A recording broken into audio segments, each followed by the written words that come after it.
कार्यक्रम में श्रोताओं आप सभी का बहुत बहुत स्वागत है। आज इस कार्यक्रम में हमारी मेहमान हैं doctor Parul Sharma. Doctor Parul Sharma assistant professor हैं, पंचकर्मा विभाग, ऋषिकुल परिसर, उत्तराखंड आयुर्वेद विश्वविद्यालय हरिद्वार में। और आज आपसे बातचीत का विषय है मोटापा, कारण, लक्षण और उपचार। डॉक्टर पारुल शर्मा, बहुत बहुत स्वागत है आपका कार्यक्रम में। बहुत बहुत धन्यवाद सर। डॉक्टर पारुल शर्मा, हम सभी जानते हैं कि मोटापा आज की एक बहुत बड़ी समस्या है। इसे हम समस्या मूलक समस्या कहते हैं क्योंकि ये कई बीमारियों का लक्षण है और कई बीमारियों का कारण भी है। आमतौर पर जब जीवन शैली से जुड़े रोगों की हम बात करते हैं तो मोटापा उसके पीछे एक बहुत बड़ा कारण माना जाता है। तो मोटापे से एक आम व्यक्ति क्या समझे? आपने सर जो बात कही समस्या मूलक समस्या, बिल्कुल सही आपने कहा। ओबेसिटी या मोटापा एक ऐसी बीमारी है जो सामान्यतः एक लक्षण ही नहीं है, बहुत सारी बीमारियों का जन्मदाता है। मोटापे से हम ऐसे समझ सकते हैं कि हमारे शरीर फैट से, मसल से, बोन से सबसे मिलकर बना है। लेकिन यदि हम इवेंचुअली हम अपने शरीर में कुछ आहार विहार ऐसे प्रयोग कर ले जिससे हमारा फैट बहुत बढ़ जाए तो हमारे शरीर में जब वो बढ़ा हुआ मेद है उसी को स्थौल्य मोटापा या ओबेसिटी कहते हैं। और इसके कारण ऐसे मानिए कि अगर कोई 25 साल का युवा व्यक्ति 60 किलो का है और जब वो 40 वर्ष का हुआ तो उन्होंने अपना वेट गेन करके 60 किलो से 80 किलो कर लिया, तो बोन्स नहीं बढ़ी, मसल्स नहीं बढ़ी, लेकिन वो फैट जमा हो गया हमारे शरीर में। इसका मतलब हुआ कि वो जो 20 किलो एक्स्ट्रा था वो सारा फैट ग्लोब्यूल्स के रूप में, फैट मॉलिक्यूल्स के रूप में हमारे शरीर के एडिपोज टिश्यू में जाके इकट्ठा हो गया।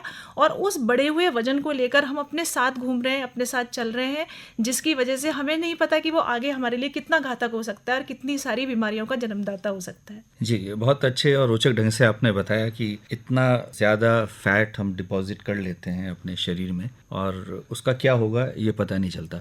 डॉक्टर पारुल शर्मा, आमतौर पर हम छोटे से बच्चों को भी देखते हैं कि बहुत ही कम आयु में उनका स्थूल शरीर हो जाता है, भारी भरकम हो जाते हैं। तो उसके पीछे क्या कारण है? आजकल का हमारा जो जीवन शैली है अगर हम देखें तो वो इतना ज़्यादा खाने के प्रति दृष्टिकोणगत हो गया है। एक तो हम खाने के प्रति बहुत ज़्यादा हर समय हमें लगता है कि हम क्या ना खा लें, और दूसरा जो हमारा लाइफ स्टाइल है, जो हमारा विहार है, उसके प्रति हमारा कंसंट्रेशन नहीं है।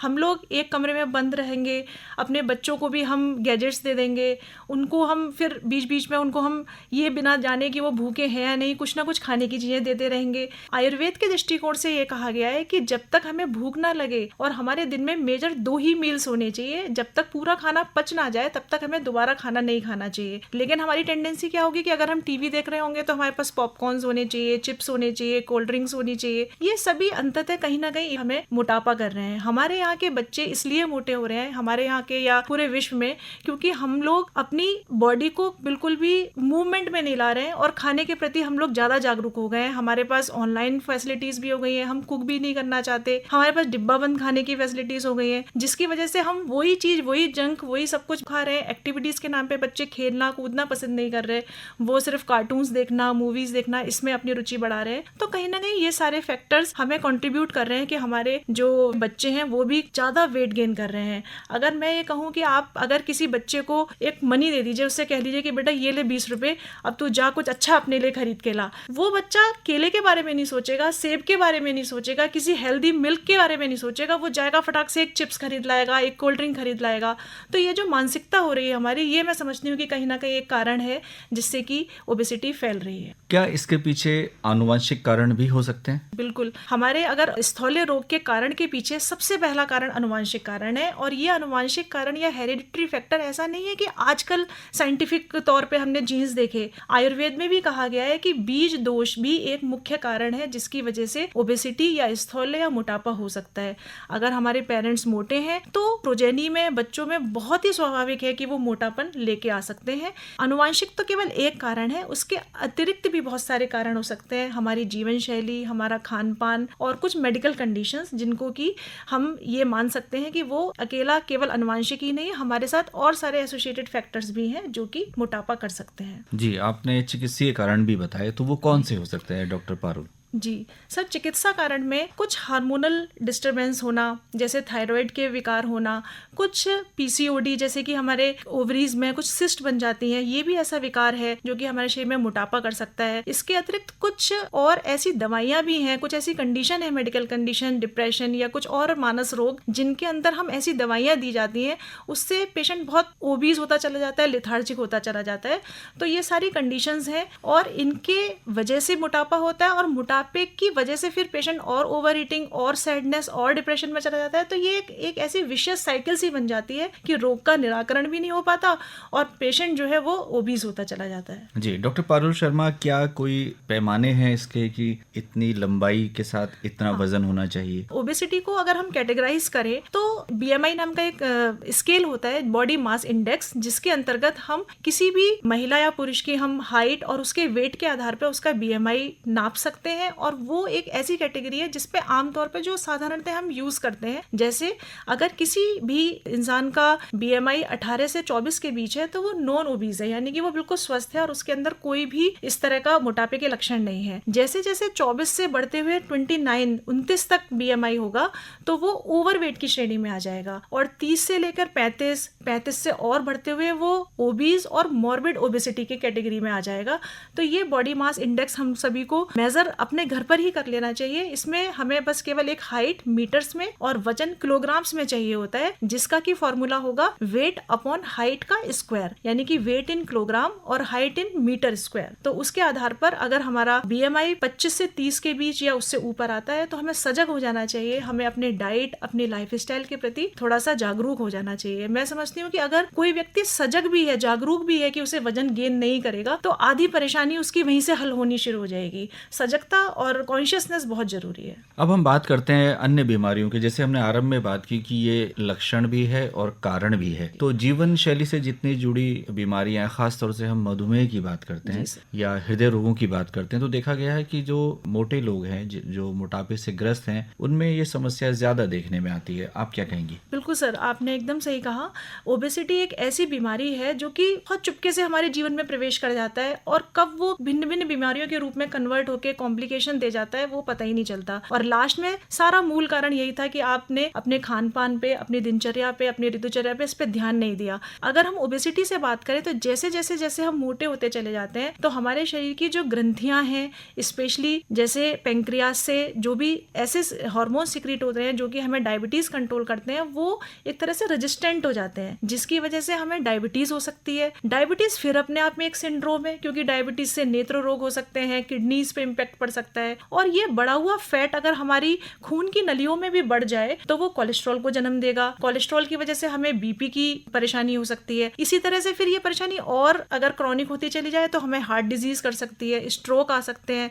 कई बार ये वजन जब बढ़ता है तो हमारे जॉइंट पेन होने शुरू हो जाते हैं, और उसके अलावा कैंसर जैसी घातक बीमारियों का मूल कारण भी ओबेसिटी की आजकल रिसर्चेस आई हैं, जिसमें कि ये सारी बीमारियां, ये सारे कॉम्प्लिकेशंस हमें धीरे धीरे हो जाते हैं। एक और बहुत ही छोटा सा, कई सारे लोगों को खर्राटे बहुत आते हैं, कई सारे उस ओबेसिटी की वजह से स्लीप एपनिया नाम की एक कॉम्प्लिकेशन आता है, जिसमें सोते समय सांस घुट जाती है और मरीज बहुत ही हड़बड़ा के एकदम उठता है, घुटन होती है उसको। तो ये सारे ऐसे कॉम्प्लिकेशंस हैं जो कि अंततोगत्वा घातक हो सकते हैं, तो हमें शुरू में ही सजग हो जाना चाहिए। अब जानना चाहेंगे कि जो मोटापा है ये कारण है, खासतौर से महिलाओं में इसके प्रति ज़्यादा सजगता देखी जा रही है। वो बहुत ज़्यादा चिंतित भी रहती हैं, इसलिए वो काफ़ी अपने खान पान में भी नियंत्रण करती हैं, कई बार कुछ ज़्यादा ही कर जाती हैं। तो क्या खान पान से ही इसको नियंत्रित किया जा सकता है? और कई लोग व्रत वगैरह लेते हैं, तो इसका क्या ये एक सही उपाय है? हाँ सर, जैसे कि अभी हमने कारणों में बात करी, तो कारण में हमने देखा कि जेनेटिक फैक्टर्स को अगर हम छोड़ दें तो ये लाइफस्टाइल से भी हमारे पास बीमारी आ सकती है। अगर हम खाने में बहुत ज्यादा ऑयल, बहुत ज्यादा रिच डाइट लें, या फिर ऐसी डाइट लें जो कि बहुत मीठी है, बहुत ज्यादा चिकनाई है जिसमें, तो वो वजन को बढ़ाएगी। अगर हम किसी तरह की एक्सरसाइज नहीं कर रहे, किसी भी तरीके का डाइट पैटर्न फॉलो नहीं कर रहे, कोई हमारा योगा एक्सरसाइज का, कोई भी वॉकिंग का कोई शेड्यूल नहीं है, तो धीरे धीरे हमारे शरीर में ओबेसिटी तो लाएगा। महिलाओं के लिए ये विषय इसलिए गंभीर है क्योंकि एक तो महिलाओं के होल्ड में किचन होता है। अगर वो शिक्षित हैं, अगर उनके अंदर ये जागरूकता है कि हाँ हमें अपने परिवार, अपने बच्चों को, सबका ख्याल रखना है, तो कोशिश करनी चाहिए कि हमारी जो कुकिंग की जो वैरायटी है वो थोड़ी सी ऑयल के प्रति कॉन्शियसनेस हो, उसमें सॉल्ट के प्रति, शुगर के प्रति और बहुत ज्यादा पैक्ड फूड के प्रति, ये सब चीजों के प्रति महिलाओं को बहुत अच्छी जानकारी होने की जरूरत है। क्योंकि जब हम पैक्ड फूड खाते हैं तो उसकी शेल्फ लाइफ बढ़ाने के लिए हमें उसमें कुछ केमिकल्स डालने पड़ते हैं। आप सोचिए कि अगर आप घर में कोई चटनी बनाते हैं, टमाटर की आप कुछ भी चटनी बनाते हैं, वो 2-3 दिन में जब बिल्कुल खराब हो जाती है, 2 दिन से ज्यादा नहीं खाई जा सकती। लेकिन वही जो सॉस होती है उसकी 2-2 साल तक एक्सपायरी डेट होती है। तो इसका मतलब है कि वो हम उसमें कोई न्यूट्रिएंट्स ही नहीं है, उसमें सिर्फ केमिकल्स है, सिर्फ कचरा है। तो वो हमें उस चीज़ का ध्यान रखना चाहिए। और महिलाएं हमारे सोसाइटी का एक ऐसा हिस्सा है कि जो चाहे तो बना दे, चाहे तो बिगाड़ दें। यानी कि अगर उनके अंदर खुद के प्रति सेंसिटिविटी है कि मुझे स्वस्थ रहना है, तो वो अपने परिवार को भी स्वस्थ रख पाने में उतनी ही सक्षम होंगी। तो मैं समझती हूँ कि खान पान पे विशेष ध्यान रखना चाहिए। खान पान के अलावा थोड़ा सा एक्सरसाइज के प्रति भी, हमारे जो एंशिएंट साइंस में भी सूर्य नमस्कार एक बहुत ही अच्छे परंपरागत हमारे भारतीय लोग सभी करते आते हैं, और योगा के प्रति भी हम सभी की रुचि बढ़ी है। क्योंकि एक्सरसाइज और योगा या प्राणायाम हमारे शरीर के BMR को बढ़ाता है, यानी कि बेसल मेटाबॉलिक रेट को बढ़ाता है। ये BMR वही है जिसको कि हम आम भाषा में अपनी डाइजेस्टिव पावर कह सकते हैं, मेटाबॉलिक फायर कह सकते हैं, या सामान्य भाषा में अपने खाना पचाने की क्षमता, अग्नि को कह सकते हैं। तो अगर हम एक्सरसाइज करते हैं तो वो अग्नि बढ़ती है, वो डाइजेशन की पावर बढ़ती है। उससे क्या फायदा होगा कि अगर हम गलती से कुछ ऐसा खा भी लेते हैं जो अपत्य है, जो हमें नहीं खाना चाहिए, तो वो भी डाइजेस्ट करने की क्षमता हमारे अंदर आ जाती है। तो हमें ध्यान रखना चाहिए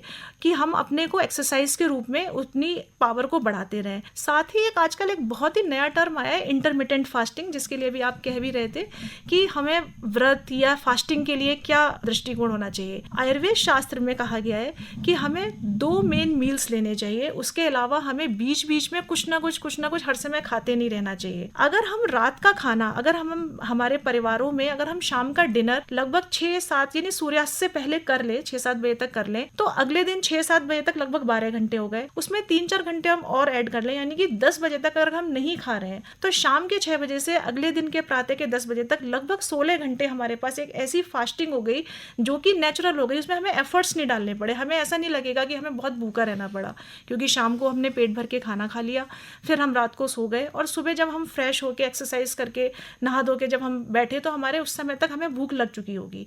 तो यदि हम उस समय ब्रेकफास्ट ना करके 10-11 बजे तक हम लंच कर लें तो हमारे को फिर से शाम के 6 बजे तक कोई भूख नहीं लगेगी। बीच में अगर भूख लगे तो हम फल खा सकते हैं। तो मैं समझती हूँ कि ये बहुत अच्छी कॉन्सेप्ट है वजन को कम करने के लिए। विगत 2 वर्षों से हम देख रहे हैं कि मोटे अनाजों के प्रति भी हमारा रुझान बढ़ा है, और ये एक नई शुरुआत हम कह सकते हैं, क्योंकि पहले मोटे अनाज हमारे भोजन का एक प्रमुख अंग था, लेकिन बीच में परिस्थितियां कुछ बदल गई, लेकिन एक बार पुनः उसकी तरफ रुझान हमारा बढ़ा है। तो क्या ये भी हमारे वजन नियंत्रण में मददगार साबित हो सकता है? आप बिल्कुल सही कह रहे हैं। आयुष मंत्रालय ने भी आजकल मिलेट्स के ऊपर एक बहुत भव्य कार्यक्रम उनका चल रहा है, पूरा प्रोजेक्ट चल रहा है। मोटा अनाज, पतले होने के लिए मोटा अनाज खाना चाहिए, ये एक कैंपेन होनी चाहिए कि अगर हम चाहते हैं कि हमारा वजन नियंत्रित रहे, कम रहे, तो हमें रिफाइंड चीजें नहीं खानी है।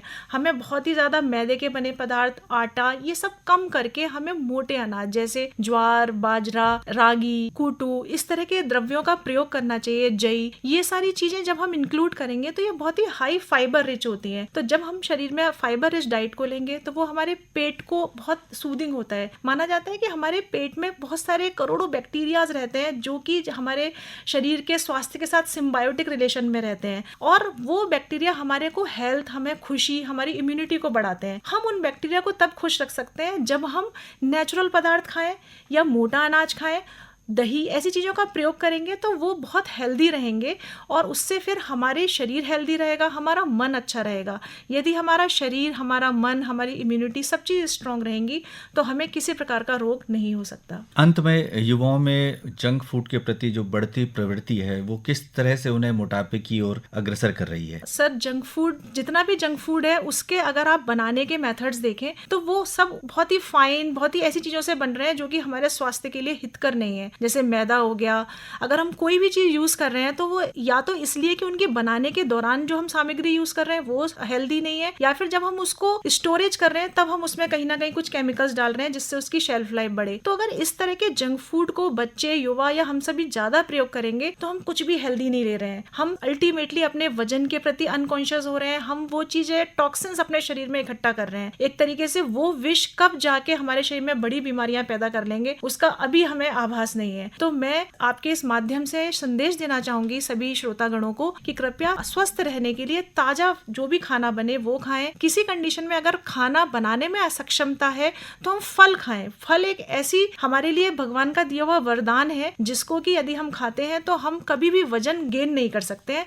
तो मैं समझती हूँ कि पैक्ड फूड को तो सबसे पहले किचन से बाहर कर देना चाहिए। हमारे अपॉर्चुनिटी नहीं मिलनी चाहिए बच्चों को कि वो किचन में जाएं और चॉकलेट्स और कोल्ड ड्रिंक्स और चिप्स और ये सब खाएं, नमकीन, बिस्किट, ब्रेड, ये सब होनी ही नहीं चाहिए किचन में। सिर्फ फल, ड्राई फ्रूट्स, ऐसी चीजें रखी होनी चाहिए जिससे हमारा तन और हमारा मन सब प्रसन्न हो। तो डॉक्टर पारुल शर्मा, आज आप इस कार्यक्रम में आई और बहुत ही अच्छे ढंग से और रोचक ढंग से आपने हमारे श्रोताओं को ये बताया कि मोटापा अपने आप में एक बहुत बड़ी समस्या है, कई बीमारियों का लक्षण भी है और कारण भी है, और मोटापे से निजात पाई जा सकती है। उसके लिए हमें अपना आहार विहार, अपनी जीवन शैली में कुछ परिवर्तन लाने होंगे, खान पान में थोड़ा सा नियंत्रण करना होगा। आपका बहुत बहुत आभार, धन्यवाद। धन्यवाद सर।